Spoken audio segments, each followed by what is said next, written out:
It's Friday, July 11th. Every effort that is being made on trade diversification is something that will have to be implemented as quickly as possible. U.S. President Donald Trump says he's hitting Canada with a 35% tariff in the latest escalation in this trade war. The primary reason that we have called this latest state of emergency is because we need access to more facilities to be able to shelter this large number of Manitobans. Wildfire latest. Manitoba calling it a second state of emergency as people from 2 more northern communities are forced to evacuate. Did you hear anything? Well, I heard police on loudspeakers last night speaking to whoever was in the house, presumably. Wild standoff. Neighbors sharing what they heard and saw during a tense, hours-long standoff between police and a man barricaded inside a home. Just split between a bus and a car and blowing another red light. Dangerous driving. Police in the Toronto area say they have arrested a motorcyclist clocked going more than 200 kilometers an hour. Stay with us, Canada. Your morning starts right now.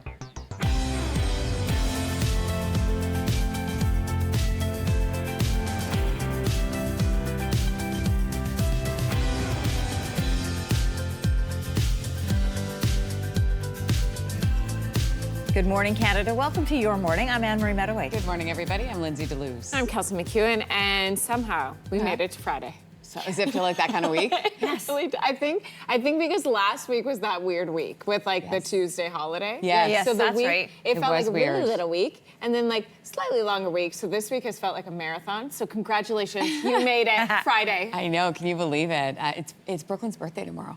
13 years old. Oh, my you God. have a teenager. Almost. Congratulations. I mean, almost. And she's at camp, so hope it's she has a great day.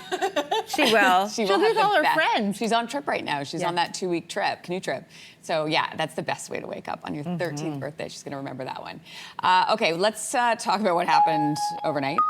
The work that's happening on a Canada-U.S. trade deal just got more complicated with this new threat of a 35% tariff. So, in case you missed it, in an open letter posted online last night, U.S. President Donald Trump says this to Canada, quote, "If for any reason you decide to raise your tariffs, then whatever the number you choose to raise them by will be added onto the percent that we charge."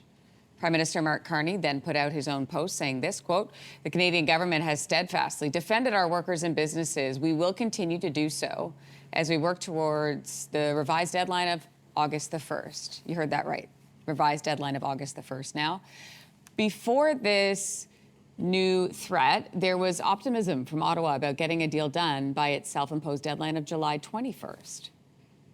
I will say that we are still hopeful that an agreement can be achieved indeed.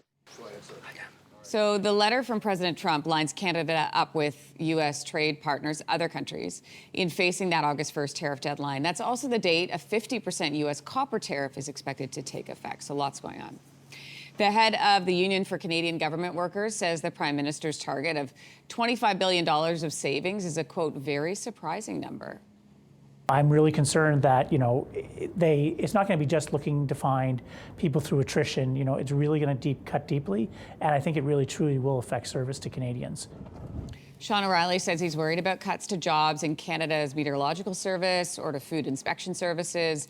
Government workers have been bracing for layoffs after cabinet members were told to present plans for ambitious savings by the end of this summer.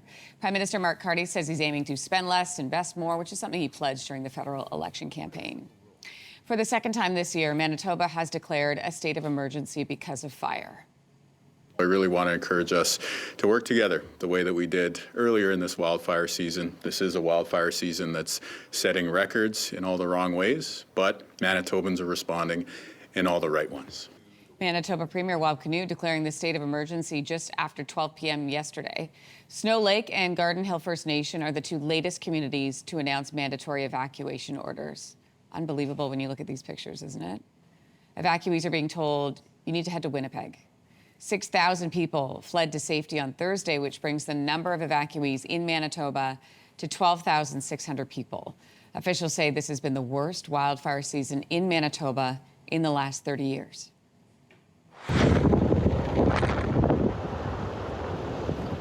Meanwhile, wildfire flames in Saskatchewan have reached the community of Beauval, about 4 hours north of Saskatoon. Firefighters are on the ground in the town trying to protect homes. Everybody else, including essential workers, have fled. Police in Surrey are investigating after a restaurant was targeted in a shooting. Investigators are searching for clues from this video showing 10 shots being fired into Cap's Cafe. This happened early yesterday morning. While there were people inside, staff were working. Luckily, no one was hurt. The restaurant is owned by Indian actor and comedian Kapil Sharma. 6 separatists and backers of India's government are putting the blame on the shooting on each other. Surrey is home to BC's largest South Asian population. There has been a dramatic and violent ending to a tense standoff in the west end of Halifax. So a man had barricaded himself inside a house. Police had surrounded the house outside. Then the man, claiming to be the person involved in the standoff, decided to call the CTV Atlantic newsroom. The police are outside your house right now? I am being railroaded because of something that happened, and I can prove this, and they know this, because of something that happened up in Ontario. So that's Bruce Frisco speaking with the alleged suspect about 9 p.m. Wednesday night. This whole thing, it started at about 7 p.m. that night with officers responding to a man barricaded in a house. Police say the man made threats through the night Wednesday. Despite work from the crisis negotiators, there was no progress. And at one point, electricity was cut to the area. Then at about 7:10 yesterday morning, shots were fired. Police say the man aimed a gun at them. Police shot back. The suspect is in the hospital with serious but non-life-threatening injuries. He does remain in custody. Police in York Region, north of Toronto, say they caught a motorcyclist going faster than 200 kilometers per hour. Based on the driving and how he's passing vehicles, we've got grounds for dangerous, I believe. Oh my gosh. This terrifies me. This newly released video was taken Friday, like last Friday.